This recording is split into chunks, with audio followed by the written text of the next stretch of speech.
کہتے ہیں کہ اہل سنہ کی توحید پر حرص کے مظاہر میں سے، اس کی علامات میں سے یہ علامت ہے کہ وہ شرک کے چھوٹے چھوٹے بھی دروازے ہمیشہ بند کرتے رہتے ہیں۔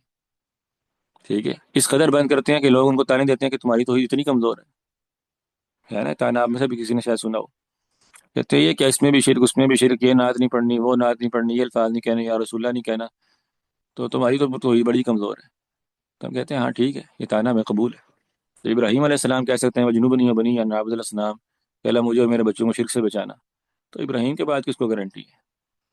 ٹھیک ہے، تو توحید، اگر آپ کتاب و توحید پڑھیں نا شیخ الاسلام محمد عبد الوہاب رحمہ اللہ کی، تو آپ کو بات معلوم ہو جائے گی کہ توحید کتنی کمزور ہوتی ہے انسان کی۔ کمزور ہونے کا کیا معنی ہے؟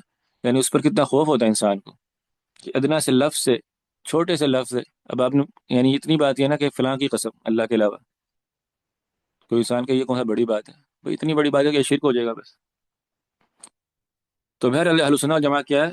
ان کی توحید پر حرص کی یعنی یہ دلیل ہوتی ہے کہ وہ شرک کے چھوٹے چھوٹے چور دروازوں کا ہمیشہ بند کرتے رہتے ہیں۔ اس کے انہوں نے مثال دی سیدنا عمر رضی اللہ عنہ سے، جو حجر اسود کے پاس ہے، ان کو بوسہ دیا، اور ساتھ ہی کہا کہ اے پتھر میں جانتا ہوں کہ تو نہ نفع دیتا ہے نہ نقصان دیتا ہے، اگر میں نے اپنے نبی صلی اللہ علیہ وسلم کو نہ دیکھا ہوتا کہ آپ کو تجھے وہ بوسہ دے رہا تو میں بھی بوسہ نہ دیتا۔ یعنی دیکھیں شرک کا کتنا سا دروازہ بند کر دیا کہ جب وہ بوسہ دیں گے تو لوگ ان کو دیکھیں گے، خلیفہ راشد ہیں، امیر المومنین ہیں، تو لوگ کیا سمجھیں گے کہ یہ پتھر بڑا مبارک ہے، مقدس ہے، اور لوگ کرتے نہیں ہیں۔ اپنے جائی نماز لے کر گئے ہوتے ہیں، اپنے کپڑے لے کر گئے ہوتے ہیں، پتہ نہیں کیا کیا لے کر گئے ہوتے ہیں کہ حجر اسود کو مس کر کے لے کے آنا ہے، وہاں پھر دھکے لگا رہے ہوتے ہیں، پتہ نہیں کیا کیا حرکتیں کر رہے ہوتے ہیں۔ تو بوسہ دیا اور ساتھ یہ وضاحت کی کہ کوئی بندہ یہ نہ سمجھے کہ اس کو بوسہ دینے کے علاوہ بھی کوئی مقصد ہے اس کے ذریعے، کوئی برکت مزید حاصل ہو سکتی ہے، کوئی یہ فی نفسی کوئی ایسا پتھر ہے کہ اس کو یہاں پہ آ کے اس سے دعا کی جائے، کوئی نظر نیاز کی جائے، نہیں۔ تو اس سنت پر عمل کیا اور ساتھ ہی شرک کا دروازہ بند کر دیا۔ ومن فعله انه قطع شجرة الرضوان وذلك حين بلغه ان ناسا كانوا يصلون عندها فامر بقطعها۔ اس نے دوسری مثال کیا ہے کہ سیدنا عمر کو بعد معلوم ہوئی کہ بعض لوگ جو جہاں پر بیعت رضوان ہوئی تھی، جس درخت کے نیچے، جسے شجرۃ الرضوان کہا گیا، کہ وہاں پر کچھ لوگ جا کے نمازیں پڑھنا شروع ہو گئے۔ اب اس طرح کتنے لوگ کرتے ہیں جب یہاں پر آتے ہیں مکہ مدینہ میں، تو جہاں ان کو پتہ چلتا ہے کہ اللہ کے رسول صلی اللہ علیہ وسلم سے متعلق کوئی چیز ہے، وہاں پہنچتے ہیں نمازیں پڑھنے کے لیے۔ فلاں کنویں سے آپ نے پانی پیے، وہاں جا کے نماز پڑھ لی، غار ہرا پہ جا کے نمازیں شروع کر دی، غار ثور پہ جا کے نمازیں شروع کر دی۔ کتنی مثالیں ہیں، اور کتنے سیانے لوگ، سمجھدار لوگ حرکتیں کرتے رہتے ہیں۔ ٹھیک ہے، فلاں جگہ پہ نماز، فلاں جگہ پہ نماز، نماز نہیں بھی تو یعنی کوئی نہ کوئی تبرک، وہاں کی مٹی اٹھا لی۔ اب میدان احد جو ہے، پاکستانی اور انڈین، اس کی مٹی اٹھا اٹھا کے اس کو خالی کر دیا انہوں نے۔ ٹھیک ہے، تو سیدنا عمر کے دور میں جب یہ بات ان کو معلوم ہوئی نا کہ کچھ لوگ ایسے ہیں جنہوں نے قصدن اس درخت کے نیچے جا کے نمازیں شروع کر دی، یہ سمجھتے ہوئے کہ بڑا مبارک درخت ہو سکتا ہے، یہاں تو بیعت ہوئی ہے اور یہاں جنت کا جو ہے نا اعلان ہوا ہم صحابہ کے لیے، تو انہوں نے اس درخت کو ہی کٹوا دیا۔ کتنی یعنی عظیم الشان بات ہے، حالانکہ بہت، جسے ہم کہتے ہیں نا کہ ہماری یعنی یادگاروں میں سے ایک یادگار ہوتی، تو اسلام میں ایسی یادگاروں کوئی تصور نہیں ہے۔ ٹھیک ہے، یعنی ہم کہتے ہیں کہ یہ ہمارے ان آثار میں سے ہے، ان مالی میں سے ہے، ان کو باقی رکھو تاکہ لوگ اس کو دیکھیں، جیسے آج کل کہا جاتا ہے نا۔ تو یہ اسلام جو ہے نا وہ دین عمل کا نام ہے بس۔ یادگاریں بنانا، یہاں سے تو ابتدا ہوتی ہے شرک کی۔ قوم نوح علیہ السلام نے بھی کیا کیا تھا؟ اپنے بابوں کی یادگاریں بنائی سب سے پہلے، مورتیاں بنائی، پھر آہستہ آہستہ پھر ان کی عبادت شروع کر دی۔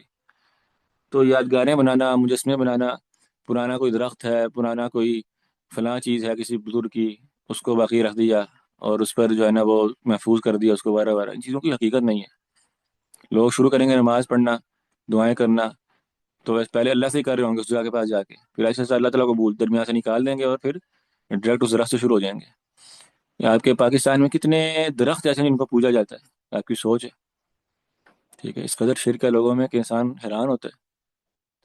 فلاں درخت کی ٹہنی کو لوگ پوچھتے ہیں، فلاں درخت کے تنے کو پوچھتے ہیں، کیوں پوچھتے ہیں؟ جی یہاں فلاں پیر صاحب بیٹھا کرتے تھے، یہ درخت ان کے گھر کا ہے، یہ درخت ان کے ہاتھ اس کو لگے ہیں۔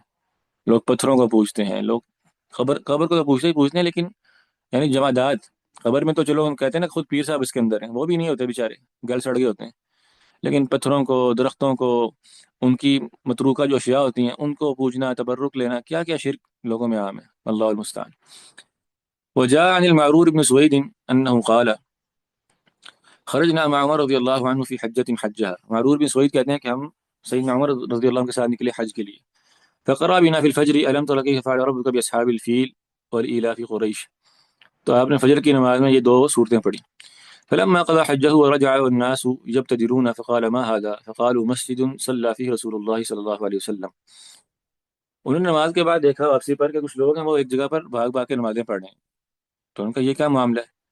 تو لوگوں نے کہا کہ یہ مسجد ہے جہاں پر رسول اللہ صلی اللہ علیہ وسلم نے نماز پڑھی تھی.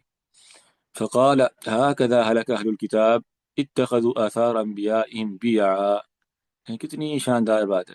سیدنا عمر کا توحید کا فہم کس قدر پختہ ہے اور کتنی وہ انہوں نے عمدہ تربیت کرنے بار بار. کہنا کہ اہل کتاب کی ہلاکت کی ابتدائی یہیں سے ہوئی تھی کہ انہوں نے اپنے انبیاء کے آثار کو عبادت خانے بنا لیا تھا. کوئی اللہ کے رسول صلی اللہ علیہ وسلم نے اس جگہ پر نماز پڑھی، اتفاقاً پڑھ لی سفر کے دوران، اس جگہ کو اب خاص کر لینا کہ ہر بندہ وہیں جا کے نماز پڑھ رہا ہے. یہ آج ابتدا یہاں سے ہوگی نا، کل کیا ہوگا؟ یہ جگہ مقدس ہو جائے گی، مبارک ہو جائے گی. پھر یہاں جو ہے نا وہ لوگ دور سے سفر کر کے آیا کریں گے اور یہ پھر اس کا طواف شروع کریں گے، پھر دیگر بدعات شروع کریں گے، خرافات ہوں گی وغیرہ وغیرہ. من عرضت لكم منكم فيه الصلاة فليصلي. تم میں سے جس کو جہاں پر نماز کا ٹائم ہو جائے وہیں پر نماز پڑھ لیا کرے. ومن لم تعرض له منكم فيه الصلاة فلا يصلي. اور جس کا کوئی نماز کا وقت نہیں ہوگا تو وہ قصداً ان جگہوں کا رخ نہ کرے. یعنی فلاں جگہ پہ اللہ کے رسول نے نماز پڑھی ہے، اب دوران سفر آپ کا نماز کا ٹائم ہوگا تو آپ وہاں پر پڑھ لیں، اس وجہ سے کہ نماز کا وقت ہو گیا. لیکن کوئی نماز کا وقت نہیں ہے اور آپ اسپیشل نفلی نماز کے ارادے سے نیت باندھ کے فلاں جگہ پر جا رہے ہیں نماز نہ پڑھنے کے لیے، تو ایسا نہ کریں. وهذا نحي صریح عن عمر رضی اللہ عنہ يدل على حرصهم على جناب التوحید. تو فرماتے ہیں کہ یہ سیدنا عمر رضی اللہ عنہ کی کتنی شدید حرص ہے اس بات پر، یعنی جناب توحید پر، یعنی توحید کے اوپر جو ان کی غیرت ہے اس کی واضح دلائل میں سے دلیل ہے.